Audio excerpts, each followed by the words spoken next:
Have you ever caught yourself saying, "Oh, I'll get to it later," or "tomorrow, for sure"? Yeah, we all do it.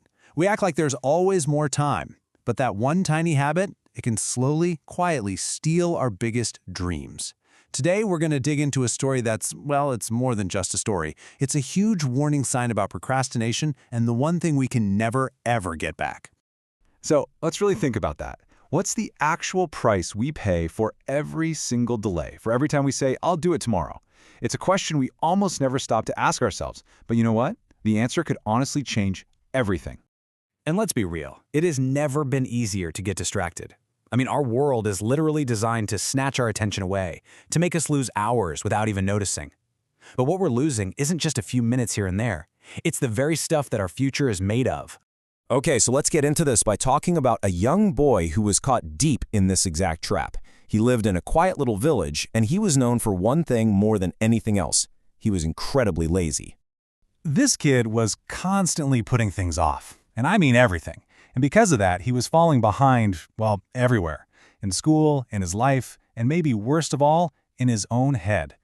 While all his friends were moving on and growing, he just felt stuck, watching his days disappear and feeling like a total failure.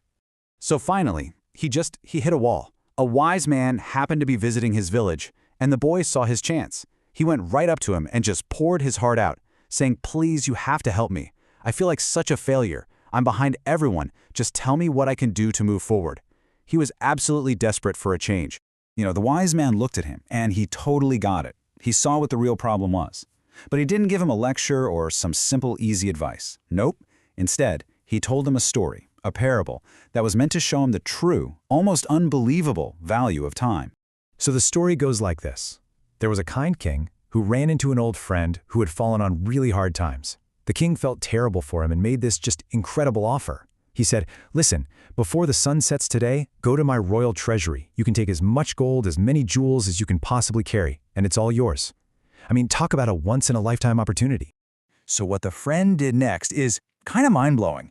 He runs home totally excited, but instead of sprinting to that treasury, he tells his wife, "I'm starving. Let me eat first." So after a long, slow meal, he's feeling sleepy. He decides to take what he calls a quick 2-hour nap.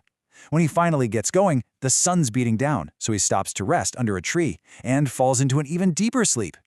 By the time his eyes fluttered open, it was evening. The sun was gone. It had already set. He completely panics and runs to the palace. But it's way too late. Those massive treasury doors were shut, locked tight. His incredible chance was just gone. It vanished. Not because of bad luck, but because he didn't respect the time he was given. After finishing the story, the wise man just looked at the boy, who was sitting there in total silence. The message didn't just land. It hit him like a ton of bricks. And in that quiet moment, the boy didn't just understand his mistake, he felt it. And that feeling, right there, is the priceless lesson at the very heart of this story. So here's the absolute bottom line. Time is our most precious asset. It's worth so much more than all the gold in that treasury. Because, think about it, you can always find more gold, but you can never, ever get back a single moment of time once it's passed. And this lays it out perfectly, doesn't it? It shows the two paths in life. The person who respects their time, who uses it, they climb that ladder all the way to the top. But the one who just wastes it, well, they're left with nothing but regret, just thinking about all the chances they let slip away. This story really holds a fundamental truth. It's like a law of life. If you value your time, time will value you right back, opening doors and creating opportunities you can't even imagine.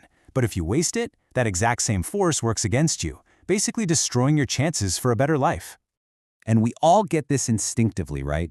Just ask someone who missed their train by 60 seconds what a minute is worth. Or ask a student who just failed their final exams what an entire year really means. So often we only understand the true value of time the second after it's gone for good.